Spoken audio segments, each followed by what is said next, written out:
Hello everyone, and welcome to today's tutorial video. So in the previous video, we've already known how to configure a neural network structure for the training. After that, the neural network will be trained to learn the dataset's key features. And then, it can perform prediction or identification with new data. First, click on Train Neural Network. In this process, the training parameters and the stopping criteria, which are conditions to end the training, are all critical value. They determine the outcome of the training process and directly impact the neural network's accuracy and stability.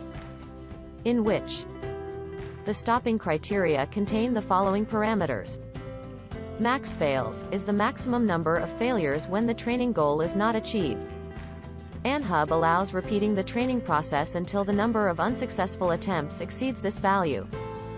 We suggest that max fails should be in between 6 and 10 to ensure the model has enough data to compare and find the most optimized model. Training goal is the target value for cost function or loss function. Gradient goal is the target value for gradient information when optimizing the neural network parameters. Usually, these two values have been auto-filled by ANHub and don't require user input. Training epoch is the number of training iteration that indicates when the training process will be stopped. For example, if the training data has 1,000 samples, an epoch is completed when all 1,000 data samples are used up for the training process. Mini-batch size is the size of a dataset being divided to save memory during training. For example, a dataset of 1,000 samples and a mini-batch size of 100 means that we divide 1,000 data samples into subsets, and each subset contains 100 different samples. Thus, there will be 10 subsets in total. These subsets will be used for the training one by one. After all 10 subsets are used up, it will be counted as one training epoch. For our training dataset, I will set the training epoch to 50. Training parameters are the values of the training algorithm.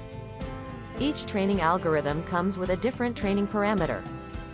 Similar to the neural network configuration process, ANHub also suggests optimal parameters to simplify the training process.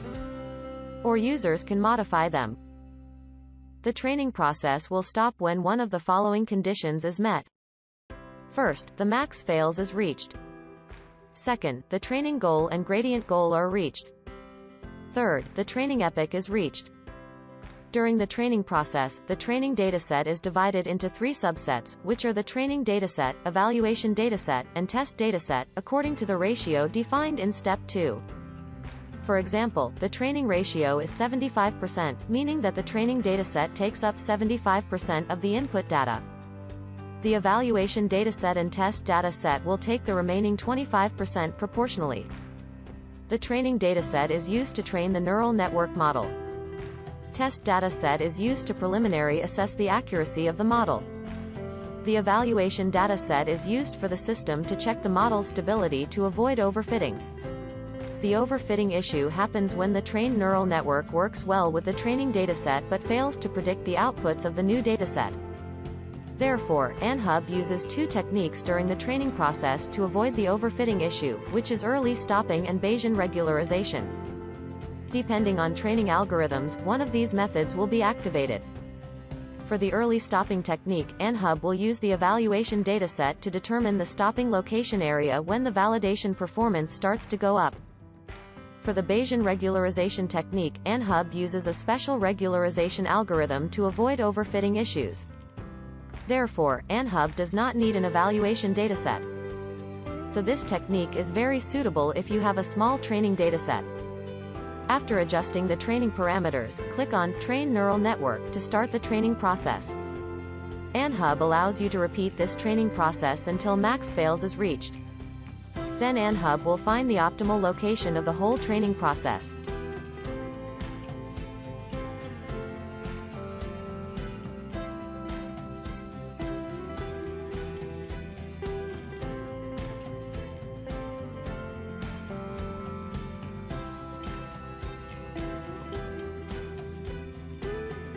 As we can see here, after 27 seconds of training, we have the following result.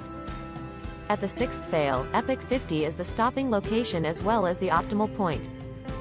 However, when comparing with the entire training process, the most optimal location is epoch 23 at the fourth fail. Besides, you can right-click to export a training report in the desired format. During the training, you will notice that with the same training parameters, the result will be different each time you start the training. Because, to ensure a globally optimal state, the initial values of training parameters will be selected randomly with each training session. Therefore, my result will probably be different from yours. But whether the trained model is good or not, in the next video, we will come to step 4 of the training process, which are evaluation and testing. Thank you for watching.